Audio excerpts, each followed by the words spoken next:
थोड़ा सा ये जनसाधारण को भक्ति मार्ग के बारे में कई संदेह रहते हैं। ये जो द्वैत और अद्वैत का जो अंतर है, कैसे इसको जो है वो देखते हैं? इसका सबसे पहला उत्तर ये है कि भगवान एक हैं, उनको दर्शन अलग अलग रूपों में किया गया है और उनको अनुभव। संसार से जो मोक्ष है वो भक्तों का भी होता है, ज्ञानियों का भी होता है। दीपावली पर्व पर सबसे अधिक गाया जाने वाला स्त्रोत कनकधारा स्त्रोत है और उस कनकधारा स्त्रोत के रचयिता स्वयं आदि गुरु शंकराचार्य भगवान। गंगा आरती भी उन्होंने, गंगा आरती, श्री कृष्ण अष्टक। तो प्रभु जब अपने नित्य धाम से, अपने नित्य स्वरूप से भक्तों के बीच इस धरा धाम पर उतरते हैं और भक्त की अभिलाषा पूरी करते हैं, तो भगवान के उस स्वरूप को अवतार कहते हैं।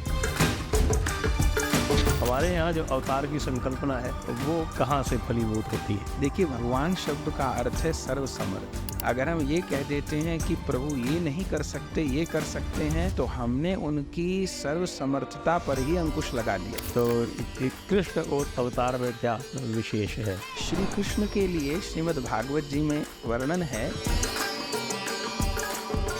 तो श्री कृष्ण वास्तव में अवतार नहीं हैं, अवतारी हैं, माने सब अवतारों के मूल हैं। कृष्ण जी के साथ में राधा रानी को आगे रखा जाता है और रुक्मिणी जी को और सत्यभामा जी को पीछे रखा जाता है, ऐसा क्यों? चैतन्य महाप्रभु को भी क्या अवतार माना जाता है?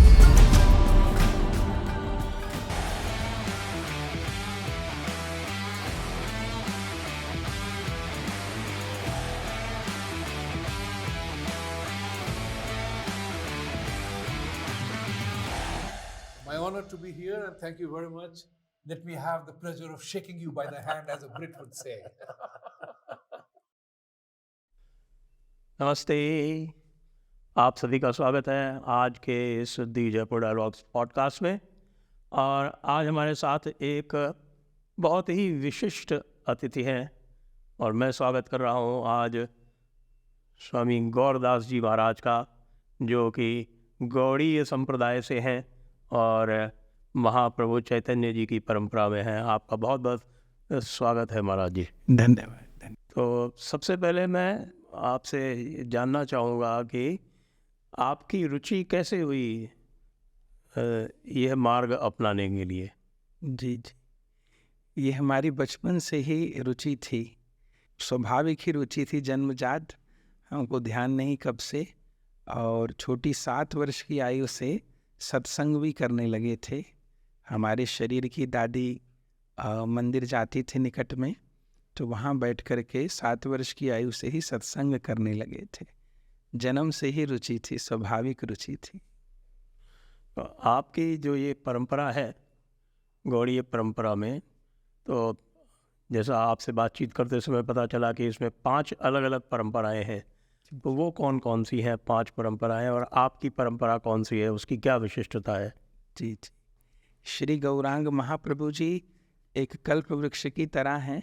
जैसे कल्प वृक्ष की अनेक शाखा हों, तो उनमें एक अद्वैताचार्य जी की शाखा है, एक विष्णुप्रिया जी की शाखा है, एक गदाधर प्रभु जी की शाखा है, नरहरि प्रभु जी की शाखा है। उसमें प्रधान शाखा है नित्यानंद प्रभु जी की, जिसको निताई गौर बोलते हैं।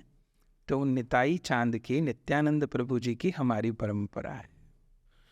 तो ये चैतन्य महाप्रभु जी को उस समय बहुत कठिनाइयों का सामना करना पड़ा होगा, क्योंकि जैसा हम जानते हैं कि वो मुग़लों के काल में भगवान राम की परंपरा तुलसीदास जी ने स्थापित की, उसी प्रकार से भगवान कृष्ण की परंपरा वो भी बंगाल में, जहाँ पर कि मुसलमानों का अत्यधिक प्रभाव था, वहाँ से किस प्रकार से गौरांग महाप्रभु चैतन्य महाप्रभु जी ने ये आरंभ किया?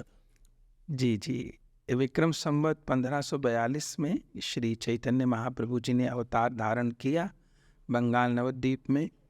और उस समय बंगाल में हुसैन शाह नाम के राजा का राज था, जो बहुत क्रूर था। और महाप्रभु के जन्म स्थान पर जो मेयर था उस समय, उसका नाम चांद काजी था। तो उस समय बहुत विपरीत था, और जो हिंदू समाज था वो भी बटा हुआ था, भूला बहका हुआ था। पर गौरांग महाप्रभु जी ऐसी कृष्ण नाम की, ऐसी कृष्ण प्रेम की गंगा बहाए कि उसमें पूरे भारत को उन्होंने स्नान करा दिया। विरोध तो खूब हुए, आघात हुए, षड्यंत्र हुए, पर महाप्रभु जी की प्रेम गंगा में सब आखिरकार बह गए। जी, थोड़ा सा ये जनसाधारण को भक्ति मार्ग के बारे में कई संदेह रहते हैं, क्योंकि कई बार लोग ऐसा कहते हैं, जैसे मुझे तो पता है कि अलग अलग संप्रदाय हैं, जैसे अद्वैत वालों का दशनामी शंकर संप्रदाय अलग है, भगवान राम के भक्तों का रामानंदी संप्रदाय अलग है, उसी प्रकार से भगवान कृष्ण के भक्तों का भी आपका गौड़ीय संप्रदाय भी है, तो पुष्टि मार्गी भी है। तो ये जो द्वैत और अद्वैत का जो अंतर है, ये कैसे इसको जो है वो देखते हैं? एक, क्योंकि मैंने कई द्वैत वालों को अद्वैत वालों को अपशब्द कहते भी सुना है। यद्यपि अद्वैत वाले जो हैं वो ये मान के चलते हैं कि द्वैत स्वाभाविक है और उसका जो लक्ष्य है वो अद्वैत है। तो इसको आप कैसे इसको मीमांसित करेंगे? जी, इसका सबसे पहला उत्तर ये है कि भगवान एक हैं, उनको दर्शन अलग अलग रूपों में किया गया है और उनको अनुभव अलग अलग रूपों में किया गया है। और आपने जो द्वैत और अद्वैत की बात कही है, इसमें एक मोटा अंतर बस ये है कि जहाँ अद्वैत परंपरा है वहाँ पर जीव और ब्रह्म को तत्वतः एक तो दोनों ही परंपरा में माना गया है, पर अद्वैत परंपरा में उपासना की अंतिम परिणति ये है कि जीव ब्रह्म में विलीन हो जाता है। और जो द्वैत परंपराएं हैं उनमें जीव ब्रह्म में विलीन नहीं होता है, जीव की सत्ता बनी रहती है और वह भगवान के धाम में उनकी लीला का दर्शन करते हुए और उनके दिव्य स्वरूप की सेवा करते हुए विराजमान रहता है। उसके स्वरूप का भगवान में विलय नहीं होता है, पर भगवान वो एक ही हैं, वो दो नहीं हैं।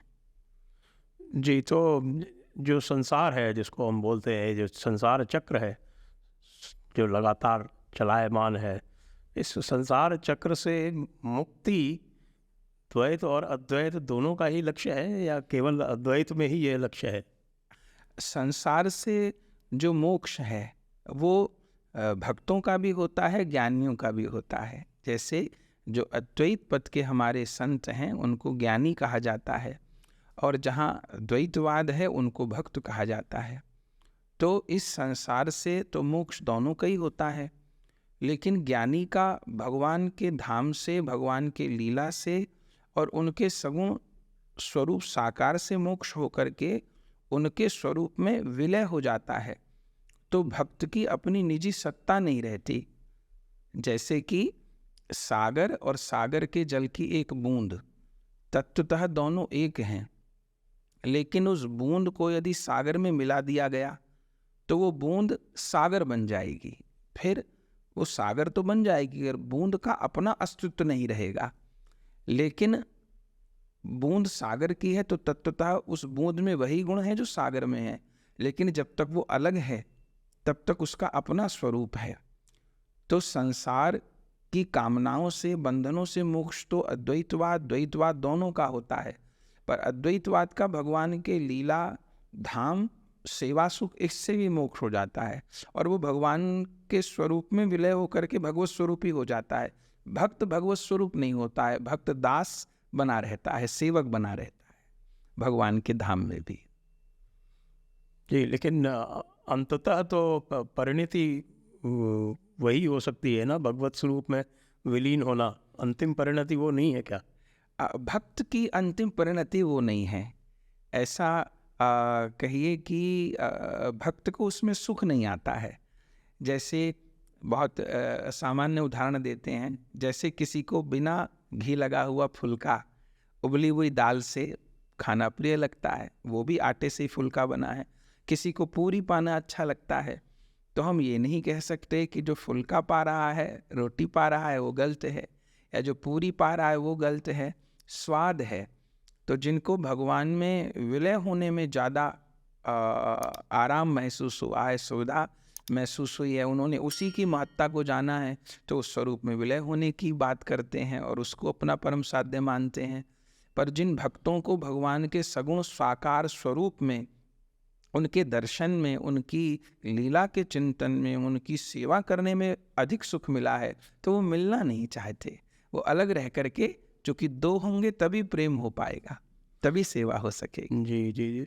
जैसे आदि शंकर जी वो पूरी तरह से अद्वैतवाद यानी शुद्ध अद्वैत तो नहीं कहेंगे, शुद्ध अद्वैत तो ये हमारे पुष्टि मार्गी जी लोग ये अब इसको शुद्ध अद्वैत कहते हैं, तो उसमें शुद्ध अद्वैत में संभवतः मायावाद नहीं होता। तो ये आदि शंकराचार्य जी ने यद्यपि अद्वैतवाद के प्रणेता हैं, वो सबसे बड़े प्रणेता हैं, लेकिन उन्होंने जो सगुण रचनाएं की हैं वो तो बिल्कुल अतुलनीय है। जी जी, बिल्कुल। जो आदिगुरु शंकराचार्य जी हैं, वो साक्षात शंकर भगवान का अवतार हैं और अपने वैष्णव मत में साक्षात शंकर भगवान का स्वरूप ही शंकराचार्य जी को माना जाता है और शंकर भगवान वैष्णवों में अग्रगण्य हैं। इसलिए शंकराचार्य जी भी समस्त वैष्णवों के लिए अग्रगण्य वैष्णव हैं। और उन्होंने शंकर भाष्य में अद्वैत मत का प्रतिपादन किया है, वो बिल्कुल ठीक है, लेकिन उन्होंने कहीं भी भगवान के सगुण साकार स्वरूप को हेय नहीं बताया है। ये सबसे बड़ी बात है। और भगवान के सगुण साकार स्वरूप की उन्होंने खूब अर्चना की है। हमारे जो चारों धाम हैं, बद्रीनाथ जी, केदारनाथ जी, जगन्नाथ जी, रामेश्वरम जी, इनके मूल संस्थापक तो शंकराचार्य भगवान ही हैं। तो अगर वह सगुण साकार स्वरूप को मान्यता नहीं देते हैं, तो बद्रीनाथ जी या जगन्नाथ जी की स्थापना क्यों करेंगे इन भगवत स्वरूपों की? पर उन्होंने निराकार का भी वर्णन किया है और साकार का भी वर्णन किया है, उस देश की, उस समय की काल परिस्थिति को देखते हुए। जी, उनके जो कुछ स्तोत्र हैं और कुछ रचनाएं हैं साकार स्वरूप की, वो तो अद्भुत हैं, अद्वितीय हैं, अद्वितीय हैं। भज गोविंदम भज गोविंदम, भज गोविंदम, कनक धारा स्तोत्र, जिसमें वो अद्भुत रूप में जगदम्बा महालक्ष्मी जी की स्तुति करते हैं। आज भी वो स्तोत्र ब्राह्मण, आचार्य, गृहस्थ समस्त वैष्णवों में बहुत माननीय है। दीपावली पर्व पर सबसे अधिक गाया जाने वाला स्तोत्र कनक धारा स्तोत्र है और उस कनक धारा स्तोत्र के रचयिता स्वयं आदिगुरु शंकराचार्य भगवान। गंगा आरती भी उन्होंने, गंगा आरती, श्री कृष्ण अष्टक, सबका वर्णन उन्होंने खूब किया है। और अपनी माता जी को भी उन्होंने जो है वो अंतिम समय में अपनी माता जी को कृष्ण भक्ति का उपदेश दिया है उन्होंने। पहले उनकी, चूँकि बहुत छोटी आयु में ही शंकराचार्य भगवान ने संसार से गमन किया है, अपने माता पिता के अकेले ही पुत्र थे और पूरा चरित्र तो उनका हमने कहा है। जब वो विरक्त होने लगे तो माता जी ने उनसे एक वचन लिया था कि मेरे अंतिम समय तुम आओगे। तो वो अंतिम समय पर माता जी के पास पहुँचे थे, जबकि वो विरक्त हो चुके थे। और उस समय माता जी ने उनको अंतिम समय कहा कि मुझे कुछ उपदेश कर, तुझे तो सब कहते हैं तो शिव का अवतार है। तो पहले शंकराचार्य भगवान उनको वेद सुनाने लगे। तो माता जी पढ़ी लिखी नहीं थी, माता जी ने कहा मुझे नहीं समझ में आ रहा, मुझे सरल कर। तो वही शंकराचार्य भगवान फिर श्री कृष्ण अष्टक सुनाते हैं, श्री कृष्ण की वृंदावन लीला सुनाते हैं। ये शंकराचार्य भगवान की कितनी बड़ी उदारता है। शायद उनको ठीक से समझने में हमको कभी कभी लगता है समाज से भूल हो गई, और उसी भूल के कारण कभी कभी शायद कहीं उनके सम्मान में भी कमी हो गई। पर हमारी दृष्टि में तो शंकराचार्य जी महान वैष्णवाचार्य हैं। अद्वैत मत की व्याख्या करते हुए भी वो महान वैष्णवाचार्य हैं। बिल्कुल बिल्कुल। वो सारे जो उन्होंने मठ स्थापित किए वो तो सब किए हैं, वैष्णव मठ ही हैं, सब वैष्णव मठ, वैष्णव मठ है। बिल्कुल। तो ये जो हमारे अवतार की जो संकल्पना है हमारे परंपराओं में, तो ये जो अवतार की संकल्पना है वो कैसे फलीभूत होती है? क्योंकि हम देखते हैं कि कुछ अब्राहमी धर्म भी हैं, उन्होंने तो पाबंदी लगा रखी है अपने खुद के भगवान के ऊपर कि उनका अवतार नहीं हो सकता, मूर्ति में नहीं आ सकते वो, तो वो उनके भगवान की निर्बलता है या कि क्या समस्या है कि वो नहीं आ सकते? हमारे यहाँ जो अवतार की संकल्पना है वो कहाँ से फलीभूत होती है? जी जी, देखिए, भगवान शब्द का अर्थ है सर्वसमर्थ। अगर हम ये कह देते हैं कि प्रभु ये नहीं कर सकते, ये कर सकते हैं, तो हमने उनकी सर्वसमर्थता पर ही अंकुश लगा दिया। जो भगवान, जो सत्ता कुछ करने में असमर्थ है, वो सर्वोपरि कैसे हो सकती है? हमने तो उसकी सामर्थ्य पर ही अंकुश लगा दिया। तो भगवान उसको कहते हैं जो करतुम अकर्तुम अन्यथा करतुम, जो करा जा सके उसको भी कर सके, जो नहीं किया जा सके उसको भी कर सके। तो निराकार रूप में भी साकार रूप में भी वही विराजमान है। और जो अवतार की परिकल्पना है वो वास्तव में भक्तों की रुचि के अनुसार भगवान ने स्वरूप धारण किया है। अवतार माने उतरना, अवतार शब्द से ही अवतरणिका बना है, जिसको जीना, सीढ़ी, स्टेयर्स कहते हैं। तो प्रभु जब अपने नित्य धाम से, अपने नित्य स्वरूप से भक्तों के बीच इस धरा धाम पर उतरते हैं और भक्त की अभिलाषा पूरी करते हैं, तो भगवान के उस स्वरूप को अवतार कहते हैं। जी। और आप क्योंकि कृष्ण अवतार के उपासक हैं, तो ये कृष्ण अवतार में क्या विशेष है? देखिए, श्री कृष्ण के लिए श्रीमद् भागवत जी में वर्णन है, एतई चांश कला पुंस कृष्णस्तु भगवान स्वयं। ये वाक्य पूरे पुराणों में, 18 पुराणों में एकमात्र श्री कृष्ण के लिए ही कहा गया है। तो श्री कृष्ण वास्तव में अवतार नहीं हैं, अवतारी हैं, माने सब अवतारों के मूल हैं। जैसा आप जानते हैं कि अपने 4 वेद हैं, फिर उन वेदों का सरलीकरण भाष्य वेदव्यास भगवान ने अपने पुराणों में किया है, और एक एक करके 18 पुराण लिखे हैं, और उनका अंतिम पुराण श्रीमद् भागवत है। और अंतिम पुराण श्रीमद् भागवत लिखने के बाद फिर वेदव्यास भगवान ने कभी कुछ नहीं लिखा, अपनी कलम रख दी। तो वेदव्यास भगवान ने अपने अंतिम पुराण, सर्वोपरि पुराण श्रीमद् भागवत जी में एकदम फाइनल डिसीजन दिया है, सब कुछ कहने के बाद में। तो श्रीमद् भागवत में श्री वेदव्यास भगवान कहते, एतई चांश कला पुंस कृष्णस्तु भगवान स्वयं। भगवान स्वयं का अर्थ है कि वो किसी के अवतार नहीं हैं, सब अवतार उनसे निर्गत होते हैं, प्रकट होते हैं और उन्हीं में विलीन होते हैं। उनको पूर्ण अवतार भी कहा गया है। परिपूर्णतम, पूर्ण भी नहीं, परिपूर्ण, परिपूर्ण में भी परिपूर्णतम। जैसे गो, वेंट, गोन, गुड, बेटर, बेस्ट, तो अंतिम डिग्री परिपूर्णतम। तो 16 विद्या 64 कला। हाँ हाँ हाँ हाँ, जी जी जी, वो भी भक्त ने अपनी भावना के अनुसार कर दिया है, क्योंकि 64 के बाद में 65 भी होता है। हाँ। तो वो भी भक्त ने अपनी भावना के अनुसार बोल दिया है। चूँकि 64 विद्याएं इस जगत में विद्यमान हैं, 65 नहीं है, लेकिन अगर हम 64 भी कह रहे हैं तो भी कहीं बांध रहे हैं। उनका स्वरूप है असीम, अनंत, गिना ना जा सके। 64 के बाद 65 आता है, पर चूंकि संसार में 64 विद्या हैं कुल, तो इसलिए अधिकतम अंक दे दिया गया। जबकि भगवान राम को कहते हैं उनके पास 12 ही थी। 12 48 12 और 16 कहा गया है। तो वो 12 और 16 क्या है, कला या विद्या? कला, 12 कला 16 कला 16 कला और 48 विद्या और 64 विद्या, 64 विद्या कही गई हैं। श्री राम श्री कृष्ण एक हैं, पर ये जो 12 कला और 16 कला की बात है वो केवल इतने से है कि श्री राम सूर्यवंश में अवतीर्ण हुए हैं। तो जो सूर्य हैं, आदित्य हैं, वो 12 आदित्य होते हैं, इसलिए 12 कला कहा गया। और श्री कृष्ण चंद्रवंश में प्रकट हुए हैं, तो चंद्रमा की 16 कला होती हैं। चूँकि 16 तिथियों में वो बढ़ते हैं फिर घटते हैं, इसलिए उनको 16 कला कहा गया। पर श्री राम श्री कृष्ण एक है। ये भी कहा गया है ना कि श्री कृष्ण के पास जो ललित कलाएं थीं वो भगवान राम के पास नहीं थी। नहीं, ऐसा नहीं कहेंगे कि नहीं थी, प्रकट नहीं किए, क्योंकि भक्तों की जैसी इच्छा है प्रभु वैसा अपना स्वरूप प्रकट करेंगे। तो श्री कृष्ण एक वेणु माधुरी अतिरिक्त है, श्री राम जी वेणु नाद नहीं करते हैं, पर श्री कृष्ण रूप में प्रभु वेणुनाद करते हैं। दूसरा रासलीला, रासलीला श्री राम जी प्रकट रूप में प्रकाशित नहीं करते हैं, पर श्री कृष्ण रासलीला को प्रकट करते हैं।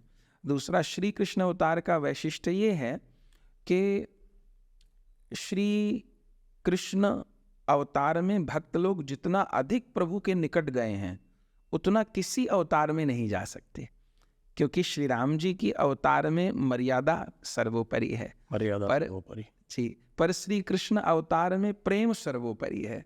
वहाँ प्रेम के आगे मर्यादा को किनारे पर रख दिया जाता है।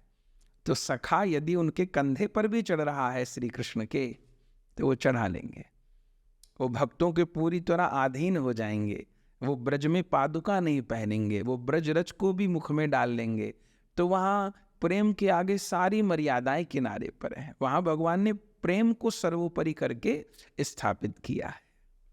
तो ये कृष्ण जी के साथ में राधा रानी को आगे रखा जाता है और रुक्मिणी जी को और सत्यभामा जी को पीछे रखा जाता है, ऐसा क्यों है? भगवान की सारी शक्तियाँ तत्वतः एक ही हैं, पर राधा रानी का वैशिष्ट्य ये है कि राधा रानी भगवान की आत्मा है। तो जैसे जो श्री रुक्मिणी जी हैं वो श्री देवी हैं, श्री देवी माने लक्ष्मी जी, सत्यभामा जी भूदेवी हैं, भूदेवी माने पृथ्वी।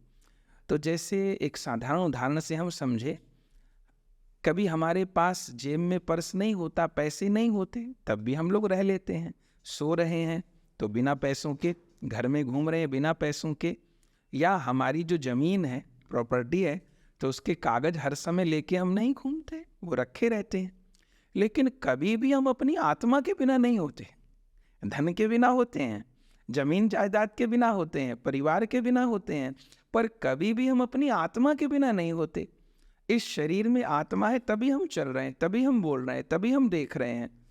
ऐसे श्री कृष्ण सब जीवों की आत्मा परमात्मा है, पर उन श्री कृष्ण की भी आत्मा राधिका है।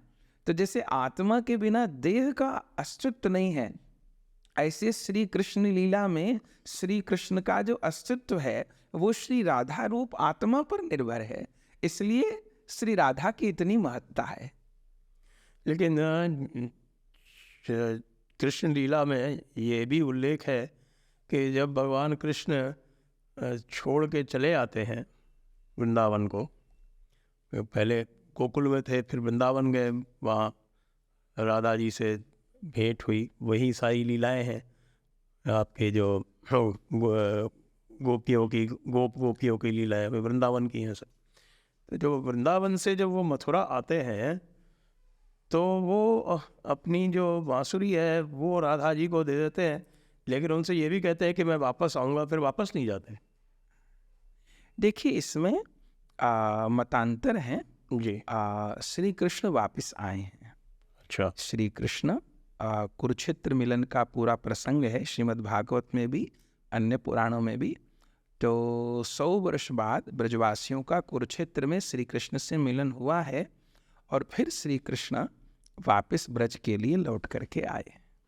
अच्छा, ये कि वैसे तो ये मुख्यतः अन्य स्थानों पर नहीं मिलता है। जी। और फिर क्योंकि ये भी है प्रसंग जो आते हैं जो वहाँ नंदगांव में, और जो जितने भी ये जो लोकल जो प्रसंग हैं उसमें यह कि राधा रानी जी जो थी वो श्री कृष्ण से आयु में भी बड़ी थी। जी जी, उनकी वय अधिक थी जी। और उसके बाद उनका भी विवाह अन्य स्थान पर हो जाता है। इनके बारे में क्या जी जी जी, आपके संप्रदाय में क्या मत है?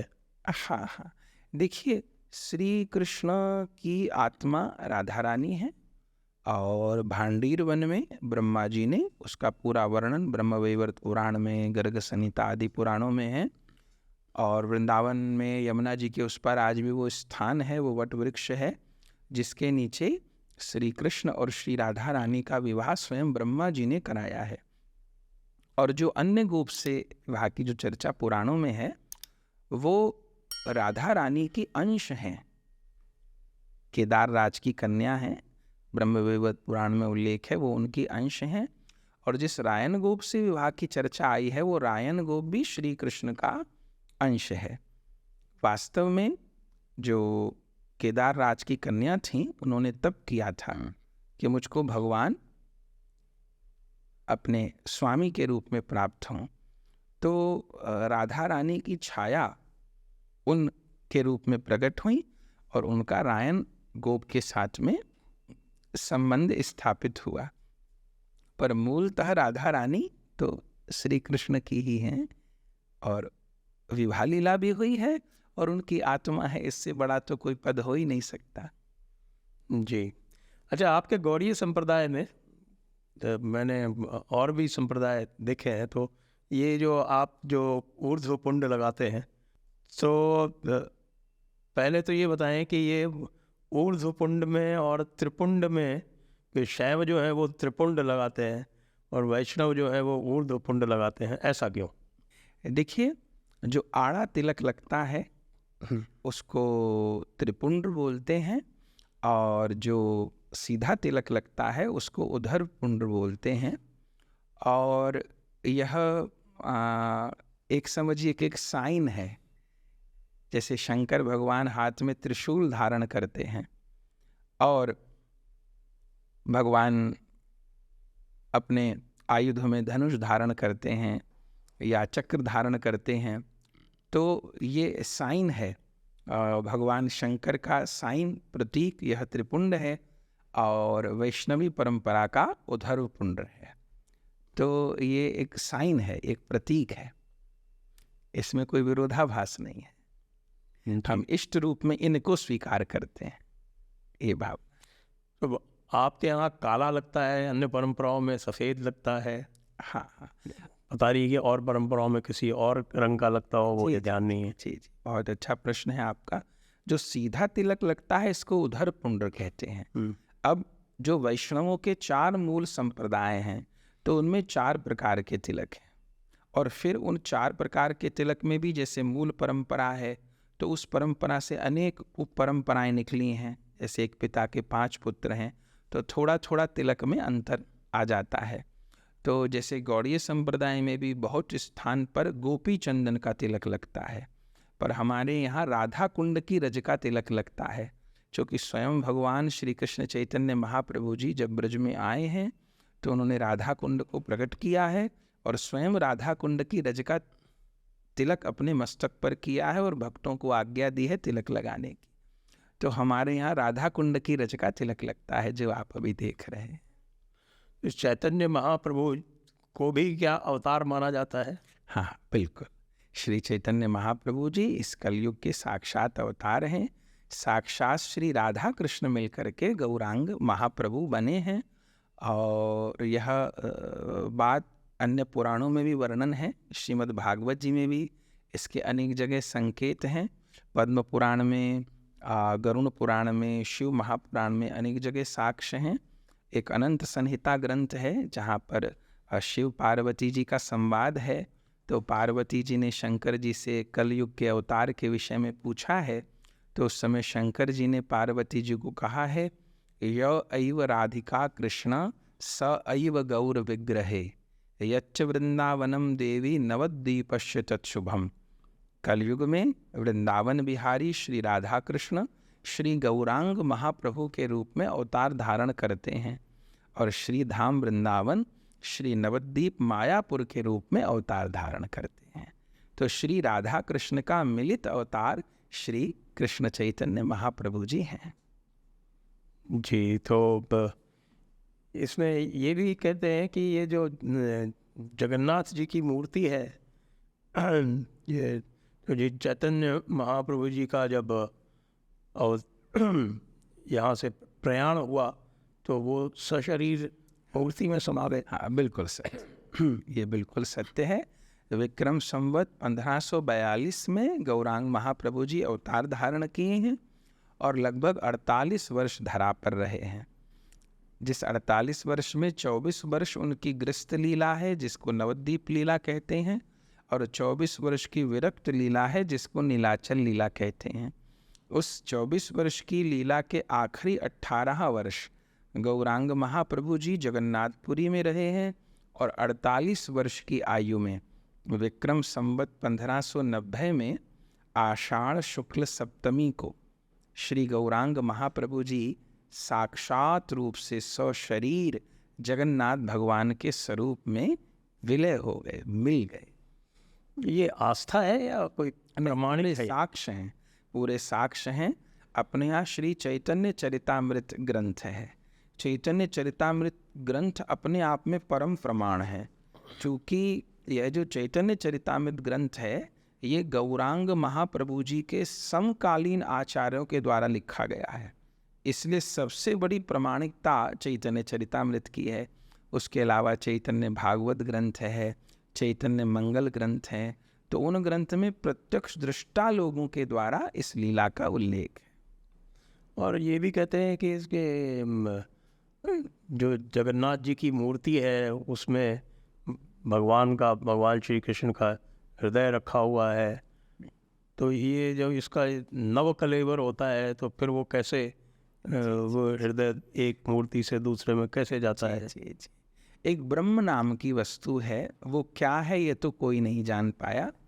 जब 12 वर्ष में या 17 वर्ष में 2 आषाढ़ मास पड़ते हैं तब जगन्नाथ भगवान, बलभद्र जी, सुभद्रा जी, सुदर्शन जी, इनकी नई मूर्तियां बनाई जाती हैं जिनको नया कलेवर कहते हैं।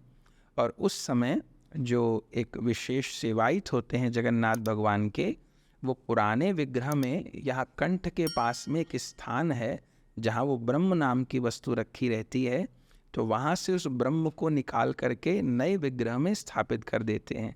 जो ये कार्य करता है उसकी आँखों पर पट्टी बांध दी जाती है, उसके हाथों पर भी वस्त्र बांध दिया जाता है, मंदिर में दीपक ठंडे कर दिए जाते हैं, और वो अंधेरे में एक अज्ञात शक्ति के प्रभाव से यह काम करता है।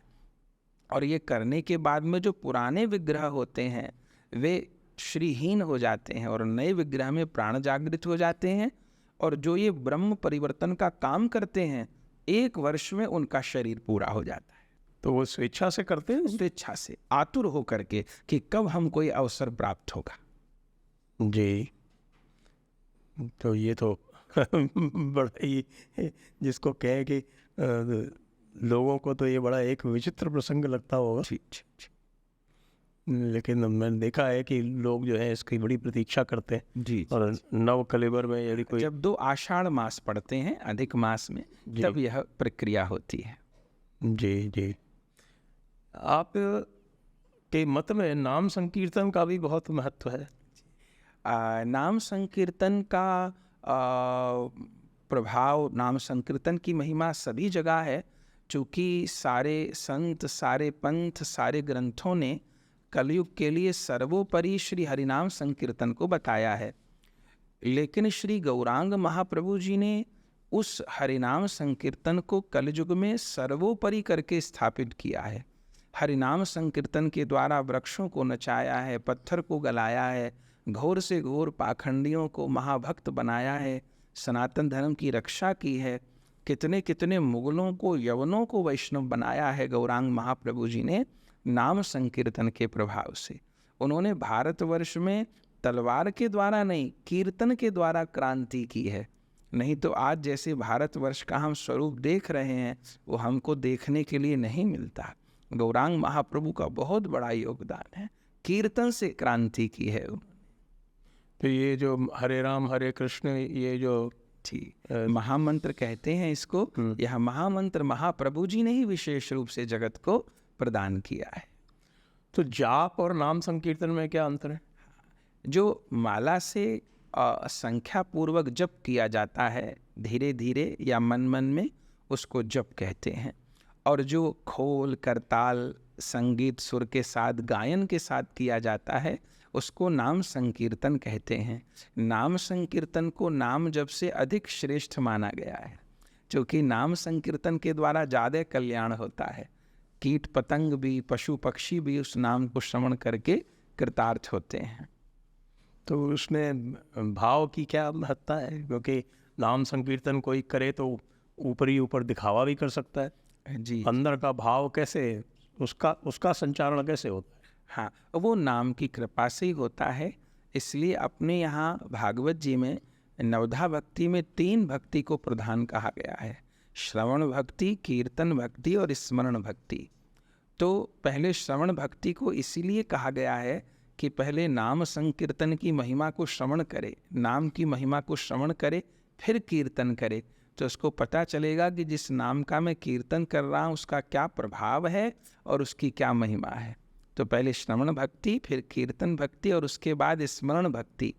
वो नाम कीर्तन करते करते ही भगवान के रूप और लीला का हृदय में प्रकाश होगा और फिर प्रभु का स्मरण भी साधक कर पाएगा। तो ये कई मतों में ये अलग अलग ये जो विधियां हैं वो होती हैं। जैसे पुष्टि मार्गी जो है वो राग भोग श्रृंगार करते हैं जी, उनमें राग भोग श्रृंगार का अधिक महत्व है। जी जी। हाँ, देखिए सब वैष्णव संप्रदायों में है सभी चीज़, पर किसी ने किसी को अधिक मुख्यता प्रदान की है, किसी ने किसी को मुख्यता प्रदान की है। जो पुष्टि संप्रदाय है वहाँ पर सेवा को अधिक करके माना गया है, पर ऐसा नहीं है कि वहाँ नाम संकीर्तन या नाम जप की महिमा नहीं है। पर गौड़ीय संप्रदाय में इस कलयुग की अवस्था को देख करके, चूँकि सेवा में शुद्धि चाहिए, सेवा के लिए सामग्री चाहिए, गौरांग महाप्रभु को तो उन कलिहत जीवों को प्रेमदान करना था जो मांस मदिरा के नशे में डूबे थे। तो ऐसे लोगों को सेवा का स्वरूप समझाना संभव नहीं था। तो सबसे सहज सरल, फिर जब ये कभी शरीर अस्वस्थ हो जाएगा, निर्बल हो जाएगा, मरणासन्न पड़ा होगा, तो ऐसी अवस्था में हम लोग सेवा नहीं कर पाएंगे। लेकिन नाम तो आदमी मरणासन्न अवस्था में भी ग्रहण कर पाएगा और वो नाम उसका सर्वोपरि उद्धार भी कर देगा। इसलिए गौरांग महाप्रभु जी जो उद्धार के जीव का सर्वोपरि और सबसे सरल उपाय है, उस नाम संकीर्तन का स्थापन किए हैं। जी, तो गीता में भक्ति योग का एक अलग से ही अध्याय है, 12वां अध्याय भक्ति योग का है। और वैसे भी 7वें अध्याय में भगवान ने कहा है कि चतुर्विधा भजन्ते माम ज्ञानी जना सुकृतिनो अर्जुन आर्तो जिज्ञासु अर्थार्थी ज्ञानी च भरतर्षभ। तो इसमें हम ये देखते हैं कि ये जो भक्ति जो है ये जो हो रही है इसमें ज्ञानी भी सम्मिलित है। तो ज्ञानी भी भक्त हो सकता है, भक्त भी ज्ञानी हो सकता है। जी, लेकिन सबसे अधिक मात्रा जो है ये जो अर्थार्थी वाले हैं ना, ये जो ट्रांजैक्शन वाले हैं कि भगवान मैंने तुमको प्रसाद चढ़ाया तो तुम मेरे को परीक्षा में पास कर देना, या तुम जो है वो मेरे जो है वो बेटे की अच्छी शादी करा दोगे तो मैं तुम्हारे चमर चढ़ा दूंगा। तो ये जो ट्रेड है ना, ये बनियागिरी जो है, ये कैसी भक्ति है? देखिए भाई जी, अपने यहाँ किसी को भी वंचित नहीं किया गया। आप एक उदाहरण से समझिएगा कि जैसे किसी कॉलेज में ये नियम बना दिया जाए कि जिसके 100 में से 90 नंबर आएंगे उसी को ही पास माना जाएगा, तब तो पता चलेगा कि 1000 में से 10 ही लोग पास हुए हैं, 990 फेल हो गए। लेकिन हमारे यहाँ 100 में से जो 90 लाता है वो बहुत अच्छा है, लेकिन जो 100 में से 33 नंबर लाता है उसको भी पास माना जाता है, पर वो 3rd डिवीज़न से हुआ है। जो 50 नंबर लाए वो भी पास है, पर वो 2nd डिवीज़न से हुआ है। पर जो 60 से अधिक नंबर ला रहा है वो 1st डिवीज़न से हुआ है। जिसके 90% आ रहे हैं वो टॉपर है। तो अर्थार्थी भी भक्त की सीमा में आते हैं। ऐसे जैसे कि 33 नंबर लाने वाला भी पास है पर 3rd डिवीज़न से, पर कम से कम पास तो हुआ है, सीमा में तो आया। तो अर्थार्थी भक्त जो भगवान से कामना पूर्ति चाहता है वो बहुत श्रेष्ठ तो नहीं है, लेकिन इस दृष्टि से भक्त उसको माना गया है कि उसने अर्थ की कामना भी प्रभु से ही की है, किसी और से नहीं की है। अच्छा, इसमें एक बात हम और कहना चाहेंगे, स्वार्थ आ गया ना इसमें। हाँ, स्वार्थ आ गया तो 3rd डिवीज़न हो गई। अच्छा पर चूंकि प्रभु से जुड़ा है, इसमें एक जो बिंदु कहने की है वो ये है कि अर्थार्थी भक्त की सीमा में भी वो तब आएगा जब केवल प्रभु से चाहे। यदि वो पड़ोसी से भी चाह रहा है और नेता से भी चाह रहा है और सेठ से भी चाह रहा है, तब वो अर्थार्थी भक्त भी नहीं है। वो अर्थार्थी भक्त तभी है जब वो अर्थ की पूर्ति केवल भगवान से चाहता है, पर वो किसी भी प्रकार जुड़ा है प्रभु से। अच्छा, आज 3rd डिवीज़न आई है, शायद अगली क्लास में 2nd आ जाए और उससे अगली में 1st आ जाए, और किसी दिन वो 3rd डिवीज़न वाला टॉप कर जाए, वो आशा बनी हुई है, चूंकि वो प्रोसेस में है। तो अर्थार्थी से शायद वो कभी आर्त भक्त हो जाए, आर्त से कभी वो जिज्ञासु हो जाए, ये संभावना है। पर जो पढ़ेगा ही नहीं तो उसके तो प्रोग्रेस की संभावना ही नहीं है फिर। ये बड़ी अच्छी बात कही आपने। और भक्ति मार्ग तो वैसे भी 12वें अध्याय में ये बताया है कि यद्यपि ज्ञान मार्ग जो है वो सर्वश्रेष्ठ है, लेकिन वो बड़ा कठिन है। तो इसलिए भक्ति मार्ग जो है वो अधिक श्रेयस्कर है। जी। भाई जी, आप देखेंगे तो हर मार्ग अपने आप में सर्वश्रेष्ठ है जी। आप जिस मार्ग का चिंतन करेंगे और जिस मार्ग के आचार्यों की वाणी सुनेंगे तो उन्होंने उसी मार्ग को सर्वोपरि बताया है। पर ये विरोध नहीं है। जैसे हर व्यक्ति के लिए उसके माँ बाप सर्वोपरि हैं, आपके लिए आपके माता पिता सर्वोपरि हैं, मेरे लिए मेरे माता पिता सर्वोपरि हैं। पर हम इस बात को लेकर के मानिए आपस में विवाद करने लग जाए, नहीं मेरे माँ बाप सर्वोपरि हैं, आप कहें नहीं मेरे माँ बाप, तो ये विवाद हमारा व्यर्थ है। आपके लिए आपके माता पिता सर्वोपरि हैं, मेरे लिए मेरे। इसलिए हम जिस मार्ग का अवलंब लिए हैं वो मार्ग हमारे लिए सर्वोपरि है। तो ज्ञानी के लिए ज्ञान मार्ग सर्वोपरि है, भक्त के लिए भक्ति मार्ग सर्वोपरि है। पर यदि न्यूट्रल होकर के विचारें इस वर्तमान परिस्थिति को देख करके, तो जो भक्ति मार्ग है वो व्यक्ति के चलने के लिए सर्वाधिक सरल है, सहज है, क्योंकि इसमें भगवान की शरणागति मुख्य है। अन्य मार्गों में जैसे ज्ञान मार्ग में छोड़ना है, सब कुछ छोड़ना है, मोह को, ममता को, संसार को, वस्तु को, व्यक्ति को छोड़ना है। ये ज्ञान मार्ग का एक मोटा सिद्धांत है। पर भक्ति मार्ग में छोड़ना नहीं है, जो पकड़ा हुआ है उसमें प्रभु को जोड़ना है। तो हम जीवों को जोड़ने का अभ्यास तो सदा सही है, पैसा जोड़ते हैं, वस्त्र जोड़ते हैं, प्रतिष्ठा जोड़ते हैं, पर जोड़ते जोड़ते उसमें प्रभु को जोड़ने लग जाए तो भक्ति सिद्ध हो जाएगी। तो छोड़ना कठिन है, जोड़ना अपेक्षाकृत सरल है। इसलिए भक्ति मार्ग अपेक्षाकृत सरल है कलयुग के प्राणी के लिए। इसमें भगवान की शरणागति सिद्ध होती है और उसको फल, कृपा, करुणा सर्वोपरि प्राप्त होती है। जी। तो ये बताएं कि द्वैत मार्ग में भी कई सारे मार्ग हैं, और द्वैत मार्ग में आपका मध्वाचार्य जी वाला भी मार्ग है, द्वैत का मार्ग है जी। और गौड़ीय संप्रदाय का भी ये मार्ग है जी।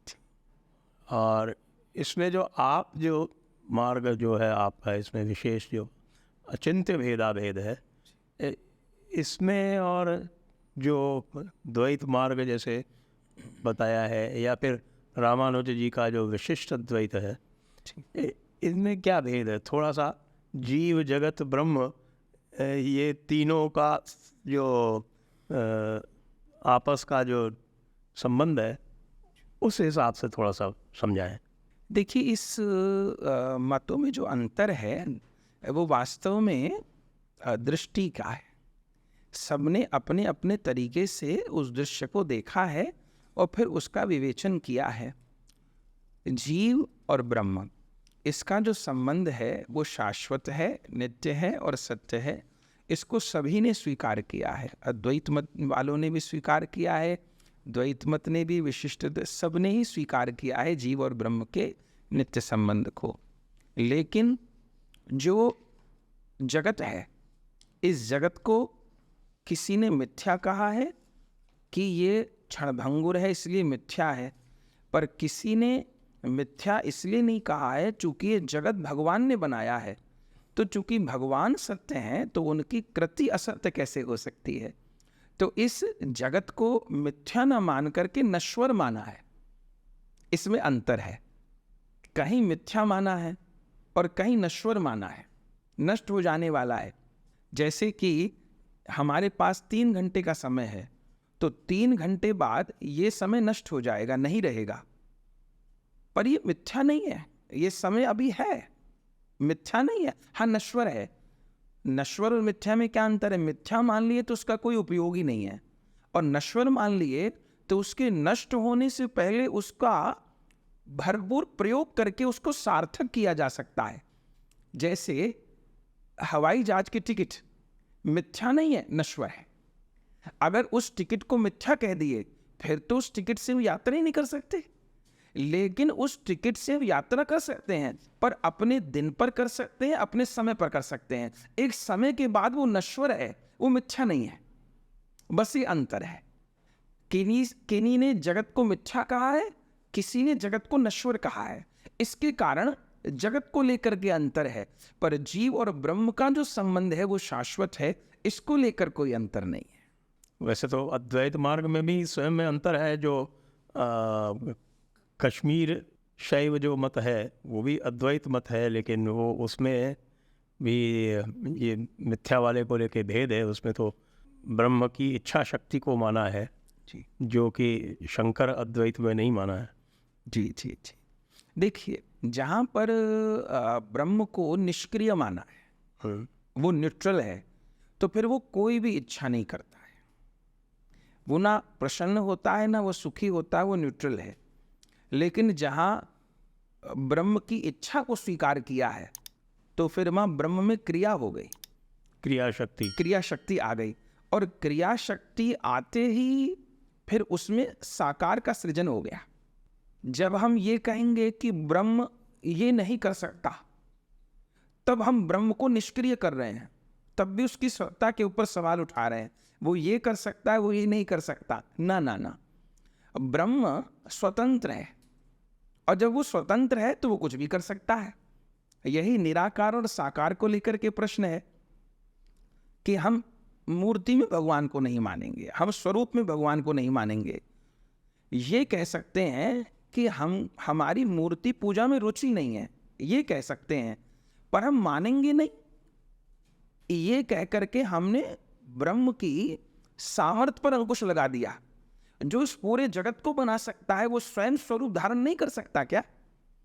जो ये तो हमारे जो अब्राहमी मत है वो तो यही कहते हैं। जी, जो सब कुछ बना सकता है वो स्वयं रूप धारण नहीं कर सकता। और यदि हम कहें नहीं धारण कर सकता तो हमने अपने ब्रह्म को असमर्थ बना दिया। फिर वो ब्रह्म कहाँ रहा? वो सर्वोपरि सत्ता कहाँ रही जो ये नहीं कर सकता हो? ना ना ना, वो सब कुछ कर सकता है। हाँ, हमको उस प्रभु का निराकार स्वरूप का चिंतन, उसमें विलीन होना ज्यादा प्रिय है। सगुण साकार में प्रेम नहीं है हमारा, इसको हम मान सकते हैं। लेकिन वह निराकार भी है, वह साकार भी है।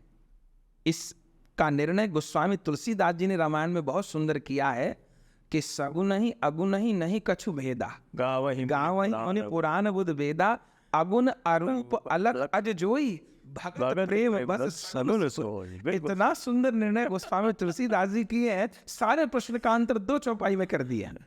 प्रश्न का अगुण अलेप अमान एक रस, राम सगुण भय भगत प्रेम बस। भगत प्रेम बस, सब समाधान। तो हमको लगता है चौपाई ही सारे झगड़े का उत्तर है।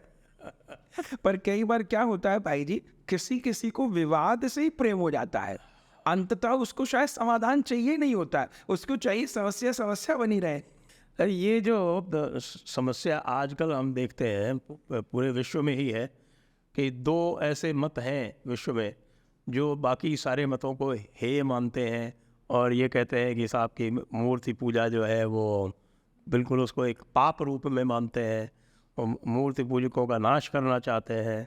तो ये समस्या तो चैतन्य महाप्रभु के सामने भी रही होगी, तो उन्होंने ऐसे लोगों को अपने मत में परिवर्तित किया क्या? बिल्कुल। देखिए, गौरांग महाप्रभु जी के सामने जो 2 बड़ी चुनौती थी, वो एक तो जो हिंदू समाज बहक रहा था, भटक रहा था, उस हिंदू समाज को रोके रखना था, और जो बहक चुका था उसको वापस घर वापसी करवानी थी। कुछ अपनी तरफ से भी कमी रह गई, शायद अपने धर्म को, उपासना को जिस रूप में प्रस्तुत करना चाहिए था उस रूप में शायद प्रस्तुत नहीं कर पाए। जैसे एक माँ यदि अपने बच्चे को भरपेट सुस्वादु भोजन नहीं कराएगी तो वो बेटा फिर आसपास जाकर के देखेगा या बाजार से कुछ लेगा, भले बाजार का भोजन करने से वो बीमार पड़ जाए।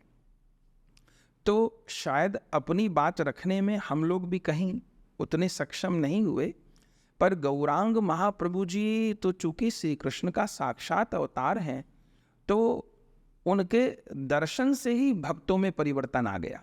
जैसे चांद काजी का हम नाम लेंगे, जो उस समय नवद्वीप का मेयर था, तो वो बहुत कट्टर यवन था, हिंदुओं से द्वेष करने वाला था, लेकिन गौरांग महाप्रभु का दर्शन करते ही वो महाभक्त हो गया। ऐसे कितने कितने यवन लोग, हरिदास ठाकुर जी यवन परिवार में जन्म लिए पर महाप्रभु की शरण में आकर के महाभागवत हो गए। आज उनकी समाधि पर लाखों करोड़ों लोग प्रणाम करते हैं। प्रतिदिन 3 लाख कृष्ण नाम उन्होंने ग्रहण किया। तो महाप्रभु जी अपनी वाणी के द्वारा, अपने दर्शन के द्वारा, अपने प्रवचन के द्वारा, अपने कीर्तन के द्वारा इन सब विरोधों को समाप्त करके सबको आत्मसात करने में और कृष्ण भक्ति के रंग में रंगने में परम सफल हुए। और उन्हीं की कृपा से आज भारत नहीं पूरे विश्व में कृष्ण भक्ति का डंका बज रहा है। तो आप आगे क्या देखते हैं स्थिति, जिस प्रकार से आज भी भारत की स्थिति है और हम देख रहे हैं कि एक ये जो इस्लाम मत जो है वो पूरे भारत में छा जाना चाहता है और एकाधिकार कर लेना चाहता है, तो इसका जो प्रतिकार है वो ज्ञान से संभव है या भक्ति से संभव है या दोनों के मिश्रण से? इसका प्रतिकार के लिए सबसे पहला जो काम करना होगा वो हिंदुओं को एकजुट होना पड़ेगा। हमारी जो सबसे बड़ी कमी है वो हम एकजुट नहीं हैं। एक पिता के 5 पुत्र हैं, एक डॉक्टर है, एक इंजीनियर है, एक सीए है, एक बिजनेसमैन है, एक दुकान चलाता है, लेकिन सबके पिता तो एक ही है ना।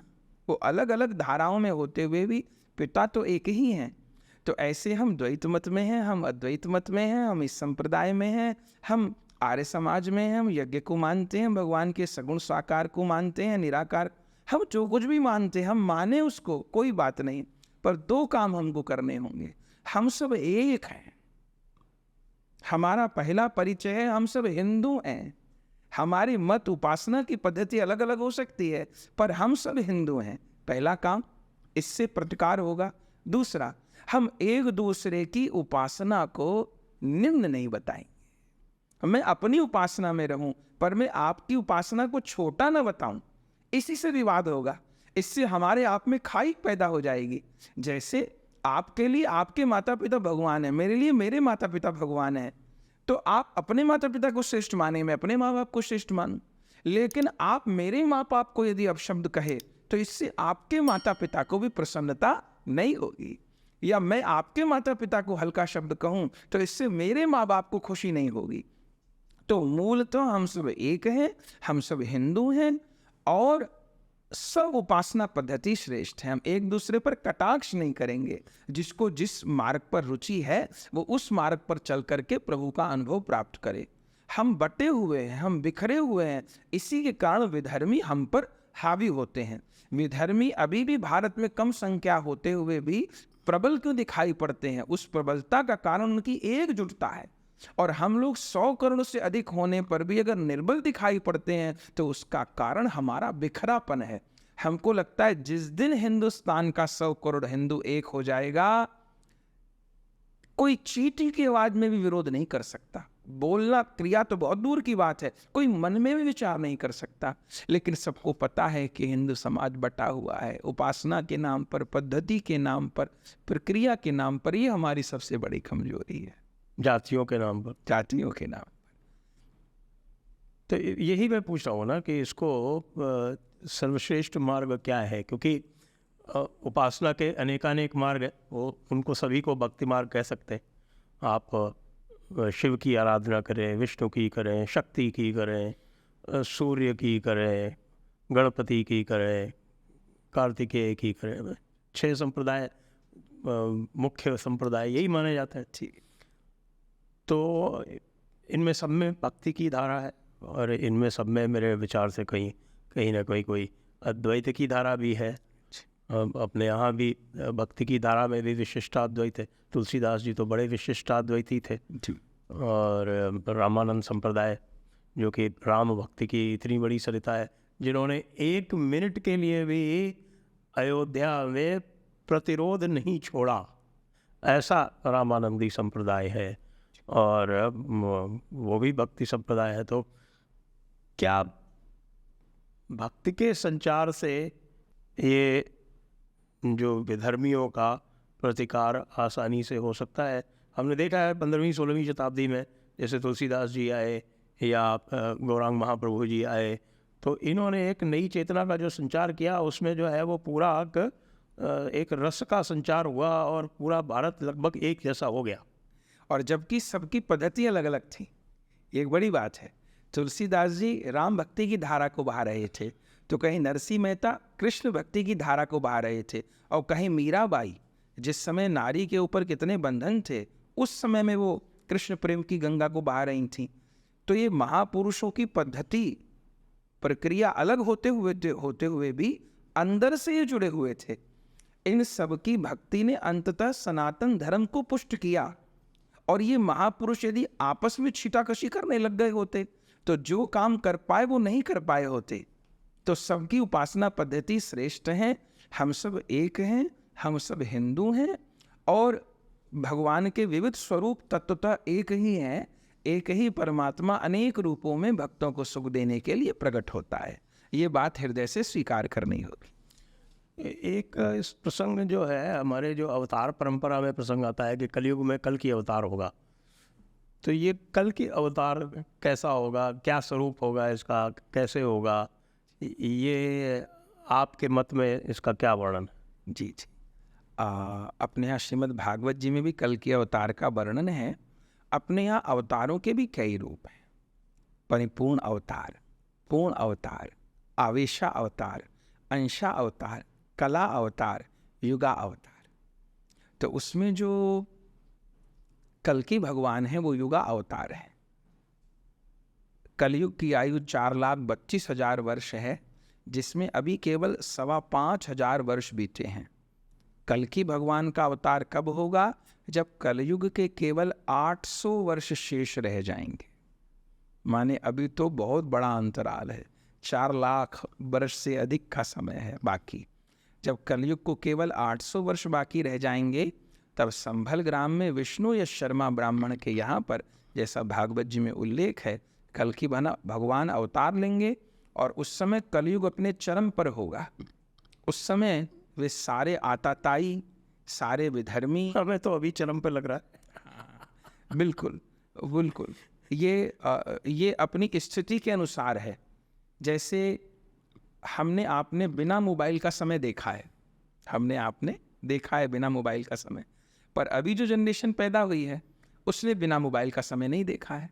तो उनके लिए मोबाइल के बिना जीवन है ही नहीं, वो ऐसा मानते हैं। पर हम आप लोग मानते हैं नहीं, मोबाइल के बिना भी जीवन था, चूँकि हमने देखा है। अब मोबाइल के बाद में कोई और चीज़ बड़ी आ जाएगी शायद।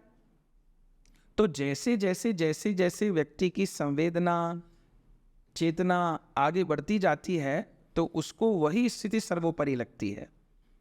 तो जब कलयुग के 800 वर्ष बाकी रह जाएंगे, तब कल की भगवान अवतार लेंगे और सारी इस पृथ्वी की सफाई करके पुनः सतयुग की स्थापना कर देंगे। विधर्मियों का पूरी तरह नाश हो जाएगा और पुनः सतयुग की स्थापना कल की भगवान करेंगे, ऐसा हमारे पुराणों में उल्लेख है। वैसे जो युग की गणना है उसके ऊपर भी बड़े मतभेद हैं, और कई लोग कह रहे हैं कि साहब कि ये तो कलयुग का अंतिम चरण चल रहा है इसी समय, और वो खैर वो अलग विषय हो जाएगा, थोड़ा विषयांतर हो जाएगा। तो मैं तो और इस विषय में आपसे ये चर्चा करना चाहता हूँ कि ये जो आपने बात कही कि सभी लोगों को अपनी जो उपासना पद्धतियों का, एक दूसरे का सम्मान करना चाहिए। मैं ये देखता हूँ कि भगवत गीता से ही सारे मत निकले हैं। भगवत गीता का ही प्रमाण द्वैत वाले भी देते हैं, अद्वैत वाले भी देते हैं, विशिष्टाद्वैत वाले भी देते हैं। सभी जो है वो भगवत गीता का ही प्रमाण देते हैं, जब आपस में विवाद करते हैं तब भी। जी। तो वही वाली आपकी जो बात है कि जब उद्गम एक है तो सबको जो है वो साथ में ठीक मिल बैठ के और एक प्रकार से चलना चाहिए। अब मैं आपसे आपकी जो परंपरा है तो जैसे जो नाम संकीर्तन है, तो नाम संकीर्तन में आपकी परंपरा में ऐसी क्या विशिष्ट बात है जो अन्य परंपराओं से, जैसे इस्कॉन को ले लें, मुझे पता नहीं इस्कॉन किस परंपरा को फॉलो करता है, तो उनकी जो परंपरा है नाम संकीर्तन की और आपकी परंपरा है, उसमें क्या अंतर है? जी जी, इस्कॉन एक संस्था है जो कि गौरांग महाप्रभु जी की ही परंपरा को लेकर के चलते हैं और सारे भारतवर्ष में विदेशों में भी। तो आपने जो 5 परंपराएं बताई उसमें से कौन सी वो फॉलो करते हैं? हाँ, उनकी भी यही परंपरा है। नित्यानंद जी की ना, गौरांग महाप्रभु जी की परंपरा है उनकी भी। रूप गोस्वामी जी, सनातन गोस्वामी जी, गोपाल भट्ट गोस्वामी जी, आचार्यों की परंपरा आ रही है, उसी परंपरा में आते हैं। तो विस्तार बहुत है गौड़ीय संप्रदाय का, तो अनेक संस्थाएं होती हैं, तो किसी संस्था को बहुत अधिक सफलता प्राप्त होती है। इस प्रकार उनको बहुत अधिक सफलता प्राप्त हुई, हरि नाम का, हरि भक्ति का सर्वत्र प्रचार प्रसार किया। अभी तो उनके भी 2 फाड़ हो गए, एक विदेशी मूल के लोग अलग चलाते हैं और देशी मूल के लोग अलग चलाते हैं। ये संस्थागत बातें हैं, इनका उपासना से लेना देना नहीं है, ये संस्थागत बातें हैं। तो उपासना में क्या भेद है उनसे और आपकी उपासना में? नहीं, कोई भेद नहीं है, मूलतः कोई भेद नहीं है। ऐसे कोई भेद माने तो बहुत भेद मान सकता है। अपने यहाँ केजी से लेकर के पीजी तक की पढ़ाई है। जी, पहली कक्षा में विद्यार्थी आए तो ऐसा नहीं है कि उसको 10th पास करा करके छोड़ दिया जाएगा कि बस हमारे यहाँ पढ़ाई पूरी हो गई, ऐसा नहीं है। जो गौरांग महाप्रभु की परंपरा है, यहाँ पर दाखिला एक शराबी का भी हो सकता है, एक मांस खाने वाले का भी हो सकता है, एक व्यभिचारी का भी हो सकता है, और हुआ है। लेकिन इसकी परिणति श्री गोलोक धाम है, श्री राधा कृष्ण का नित्य धाम है, जो अंतिम स्थिति है। तो अपने यहाँ जो परंपरा है वो, जैसे हमने सरल बात कही कि केजी से लेकर के पीजी तक की पढ़ाई है, और कहीं कहीं ऐसा है कि व्यक्ति को ले तो लिया केजी में, लेकिन कहीं 8वीं तक की पढ़ाई है, कहीं 10वीं तक की पढ़ाई है, उसको उसके गंतव्य तक नहीं बताया जाता है, एक स्थिति पर आकर के छोड़ दिया जाता है। तो अंततः श्री राधा कृष्ण की नित्य प्रेममयी सेवा की प्राप्ति ही अंतिम लक्ष्य है। अपने यहाँ वहाँ तक साधक जाता है आचार्य गुरु कृपा से। जी, तो कुछ और जो बाहरी जो आवरण जो दिखाई पड़ते हैं, पीताम्बर कौन पहनता है, श्वेतांबर कौन पहनता है? देखिए, वस्त्र की परंपरा भी मुख्यतः आचार्यों से ही चलती है।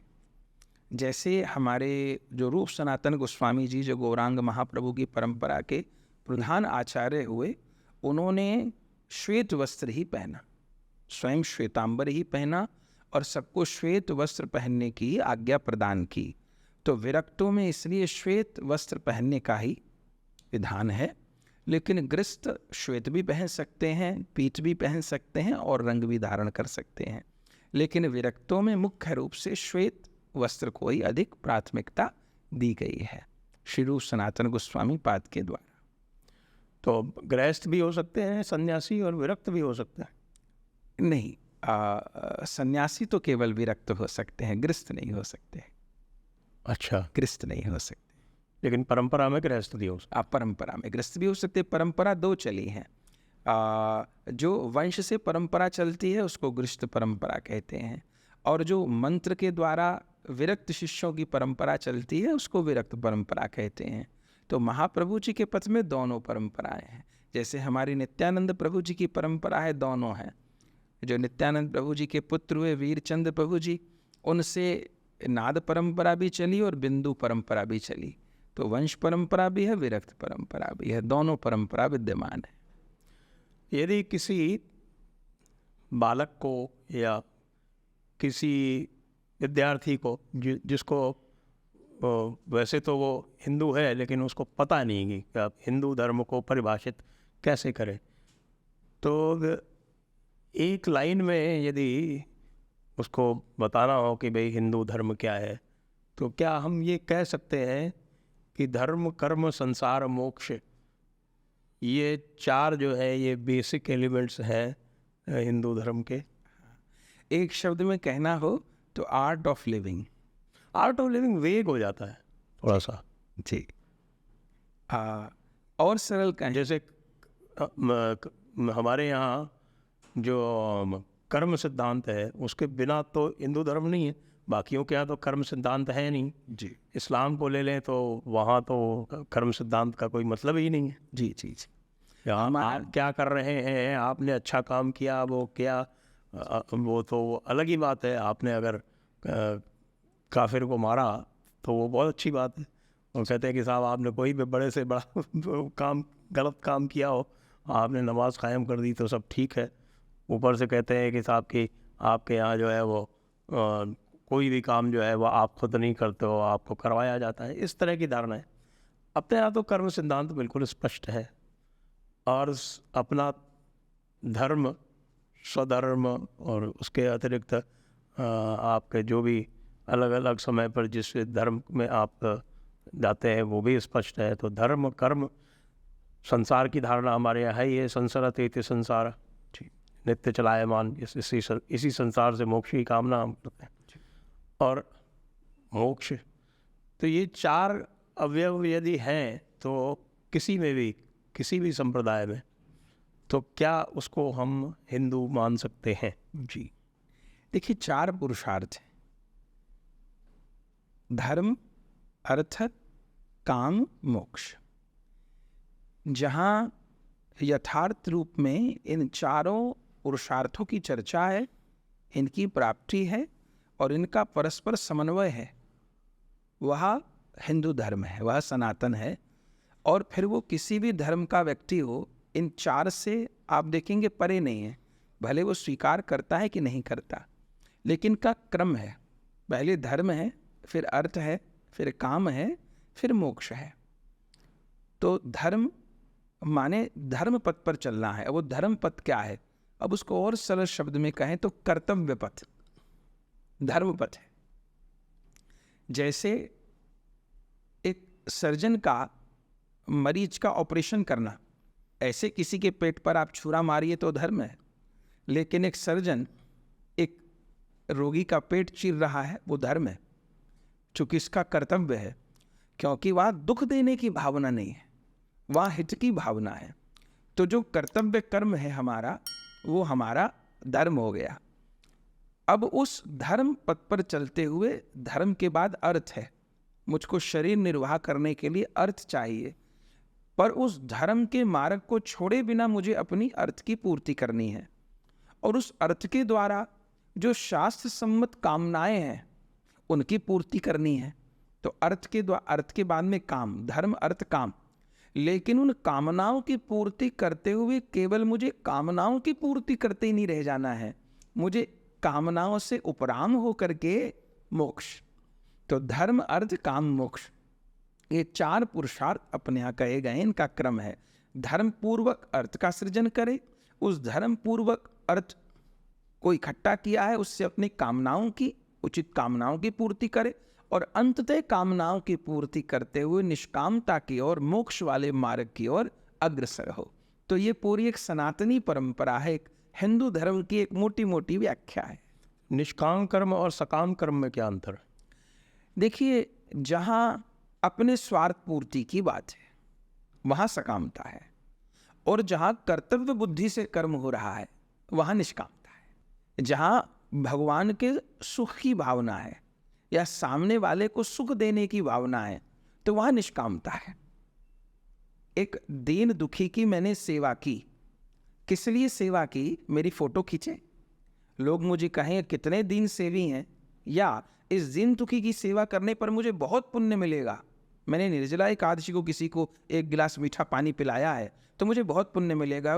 ये हो गई सकामता। लेकिन वो बेचारा प्यास से तड़प रहा था, जल पी करके उसको तृप्ति प्राप्त होगी और उसके हृदय को सुख मिलेगा, तृप्ति मिलेगी, ये हो गई निष्कामता।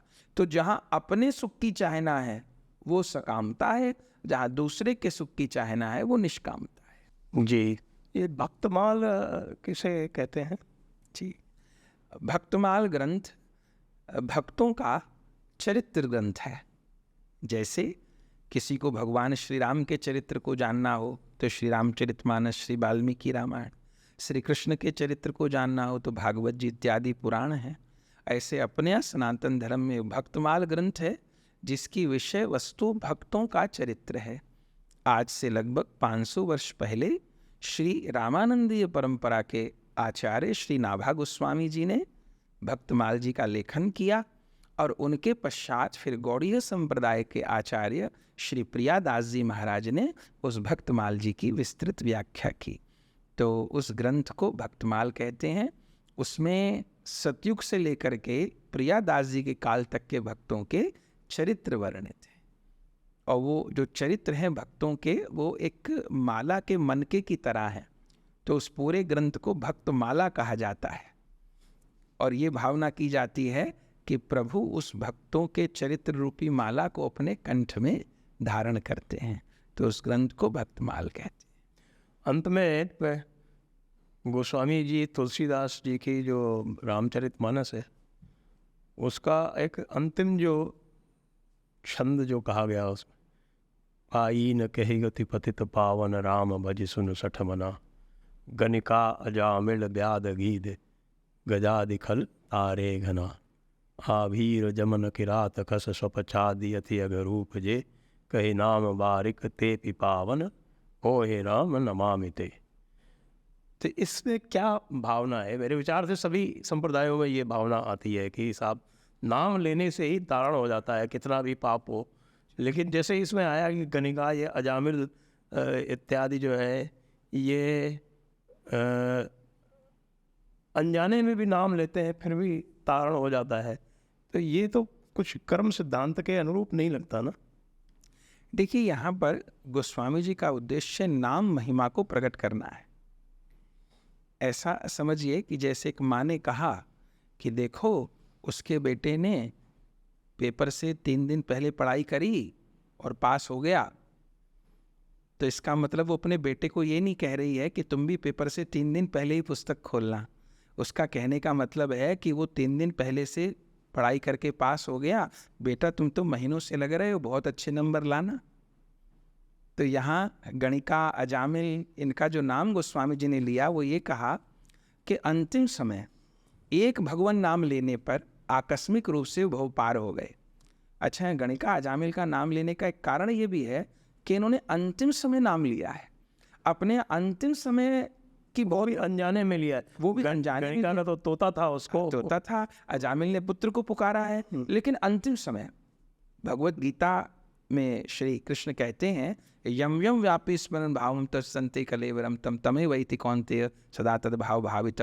अंतिम समय वो जिस भाव से विभावित होता है तो उसी भाव से विभावित होने के कारण वो उसको प्राप्त करता है। लेकिन अंतिम समय में भगवान नाम की बहुत महिमा है, क्योंकि भगवान नाम का अचिंत्य प्रभाव है। अजामिल ने नारायण नाम पुकारा है, पुत्र को लक्ष्य करके पुकारा है, पर स्वयं भगवान प्रकट हुए हैं उस नाम को अपना मान के। तो उस नाम की इतनी महत्ता है, जब अनजाने में पुकारने पर वो नाम इतनी कृपा कर सकता है, तो यदि भक्त प्रेम पूर्वक पुकारेगा, सारे जीवन उस नाम का आश्रय लेगा, तो उसका उद्धार क्यों नहीं होगा। तो ये कह के गोस्वामी जी नाम की महिमा को प्रकाशित किए हैं। जी, व्याद गीता का भी प्रसंग आता है महाभारत में। जी, जो इसमें व्याद का प्रसंग है संभवतः वो उसी से संबंधित है। जी जी जी, तो आपका बहुत बहुत धन्यवाद गौर महाराज जी। जी, और आपने बहुत हमें ज्ञान दिया जी, और बहुत हमें मार्गदर्शन किया। बहुत धन्यवाद। आपका बहुत बहुत धन्यवाद। बहुत धन्यवाद। दर्शकों को भी बहुत बहुत धन्यवाद। जय हिंद, जय भारत, जय वंदे मातरम, जय श्री कृष्ण। जय जय।